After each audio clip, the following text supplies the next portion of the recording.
BFM Business. Toute l'info éco et business à la mi-journée. 60 minutes business. Stéphane Pedrazzi.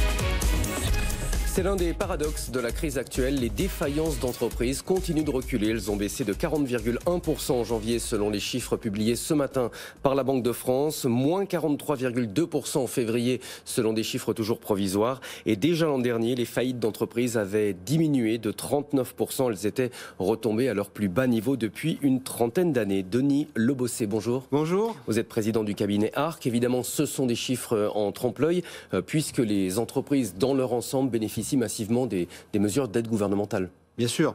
Aujourd'hui, ces aides continuent. Vous avez eu, en 2020, c'est une baisse historique depuis 2020. En 2020, vous avez eu une gel des actions des tribunaux de commerce sur les faillites. Vous avez eu une suspension des procédures URSSAF et puis des dispositions gouvernementales qui ont été prises très tôt. À la fois le chômage partiel, bien sûr, et puis le PGE, qui a eu un impact très positif. Le prêt garanti par l'État. Voilà. La Banque de France prévient bien que cette baisse du nombre de faillites n'indique pas une réduction du nombre d'entreprises en difficulté. Quels sont les autres indicateurs sur lesquels on peut s'appuyer pour avoir peut-être une photographie plus réelle de la situation ? Une photographie réelle, c'est la fin pour certaines entreprises du PGE. Malheureusement, aujourd'hui, beaucoup d'entreprises ont utilisé tout ou partie de leur PGE et vont être face à une réalité qui va être beaucoup plus complexe. On constate aussi un élément important, c'est les faillites de grandes entreprises. Oui. On le voit au travers de notre activité. Aujourd'hui, on a des faillites de grandes entreprises. On a l'exemple anglais, la Greensill, qui peut avoir, une société d'affacturage qui peut avoir des impacts sur l'industrie française. Donc, on peut avoir une extension des difficultés.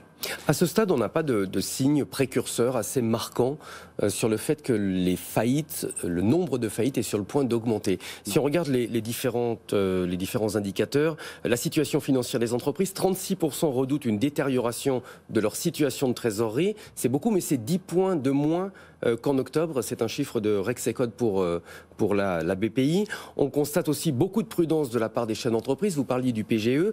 On voit que 38% ne l'ont peu ou pas utilisé et 30% seulement une toute petite partie. Oui, mais une partie importante, là, quasiment utilisée, et ne dispose plus aujourd'hui de trésorerie pour financer la reprise. Parce que la réalité, elle est là. C'est les chiffres d'ailleurs de l'OCDE nous annoncent une croissance de 6%. Ouais. Il faut absolument que les entreprises puissent investir, puissent financer leur développement. Aujourd'hui, elles sont en difficulté puisque les prêts bancaires se réduisent, les assureurs crédits se désengagent et pourtant il faudra du cash pour financer cette reprise.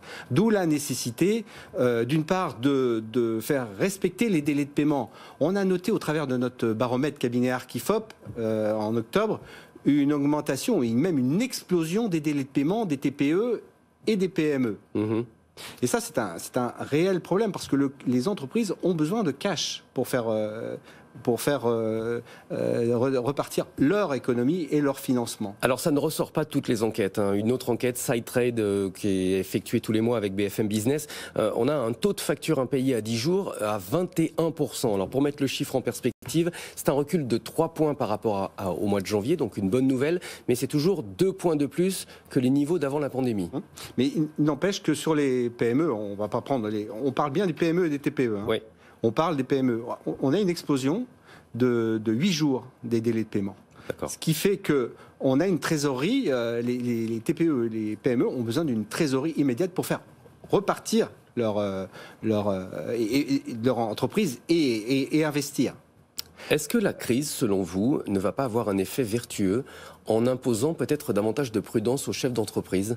On parlait de l'argent des PGE qui n'a pas été complètement dépensé pour beaucoup d'entreprises. Est-ce qu'en fin de course, ça peut avoir un impact positif sur les faillites ? Oui, je pense qu'il faut bien se distinguer le PGE de nécessité et le PGE de confort.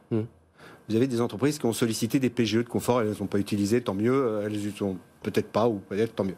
Vous avez des entreprises qui ont utilisé les PGE parce qu'elles en avaient une réelle nécessité. Et c'est en cela que les mesures gouvernementales étaient bien utiles, le chômage partiel et les PGE pour les entreprises qui en avaient une réelle nécessité.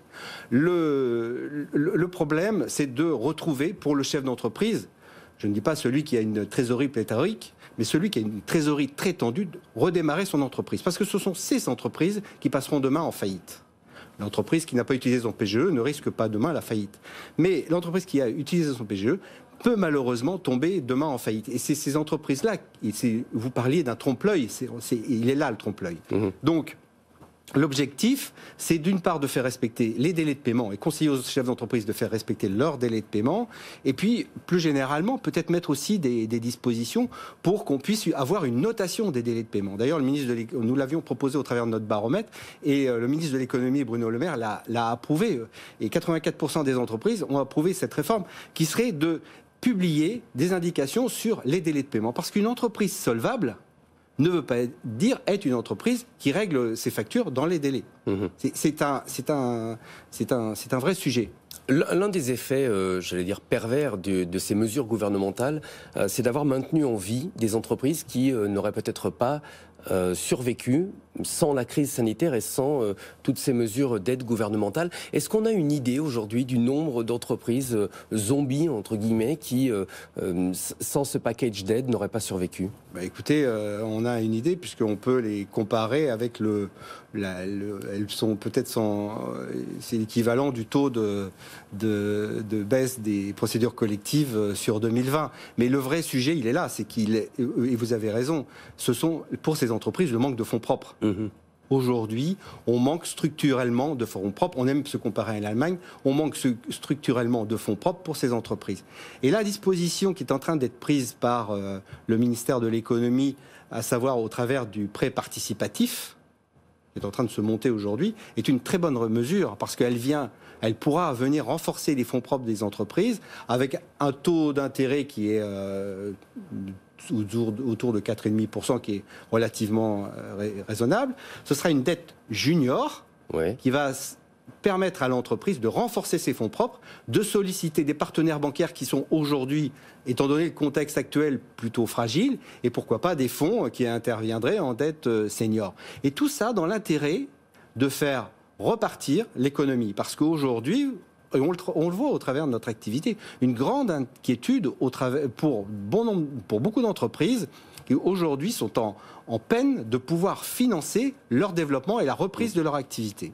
Dans 2 jours, ce sera le premier anniversaire du « quoi qu'il en coûte », toutes ces mesures d'aide gouvernementale. Quel bilan est-ce que vous en tirez à ce stade ? C'est un bilan extrêmement positif parce qu'aujourd'hui, on a une baisse de 40% des procédures, quasiment 40% des procédures collectives. Si on n'avait pas mis cette mesure en place, on aurait eu une augmentation peut-être de 50% ou 40 ou 50% des procédures collectives sur l'année 2020. Donc c'est une mesure très positive. Je ne suis pas un expert du ministère des Finances, mais je pense que cette mesure, on va en sortir progressivement. Et avec toute la technicité qui a été mise en place jusqu'à maintenant, je pense qu'on va pouvoir en sortir progressivement. Progressivement et accompagner les entreprises. Le prêt participatif, 20 milliards d'euros, on va peut-être les utiliser, le multiplier par 30 ou 40, ce sera peut-être nécessaire, mais c'est une bonne mesure qui va renforcer la trésorerie des entreprises. Progressivement, vous l'avez dit, c'est le mot que prononcent souvent les chefs d'entreprise quand on leur parle de la fin de ces aides gouvernementales. Tous nous disent attention, il ne faut pas avoir un effet brutal, il faut vraiment débrancher la prise très progressivement. Très progressivement. Et aujourd'hui, trouver des points d'amélioration. On a parlé des délais de paiement dans le secteur privé, mais aussi le public. Le secteur public qui ne respecte pas, pour une partie du secteur, on ne va pas stigmatiser, mais encore une fois, vous avez dans le secteur public des entreprises qui règlent des structures qui règlent à 360 jours. Donc là encore, vous avez, oui, aujourd'hui, il ressort de notre baromètre que 55% des PME ne répondent pas aux appels d'offres du secteur public à cause des délais de paiement. À cause de peur de ne pas être payé. Donc ça, ce sont des sujets sur lesquels nous pouvons travailler. Et je sais qu'il y a beaucoup d'efforts ont été faits. Moi, je ne veux pas pas stigmatiser et critiquer, mais beaucoup d'efforts ont été faits. Mais il y a encore des points d'amélioration importants qui peuvent être mis en œuvre. Un dernier mot, quel regard vous avez sur la dette Covid, cette dette colossale que va nous laisser la crise? Il y en a eu un débat d'économistes il y a quelques semaines, il semble que maintenant il est plutôt tranché. Il ne faut pas faire défaut sur cette dette. On va devoir la rembourser. Bien sûr, il va falloir la rembourser. Il n'y a pas d'argent magique. Il n'y a pas d'argent magique. On espère que la croissance on espère tous que la croissance nous permettra d'atténuer, diminuer et rembourser progressivement. Encore une fois, progressivement, cette dette. Merci beaucoup, Denis Le Bosset, d'être venu en plateau. Je rappelle que vous êtes président du cabinet ARC.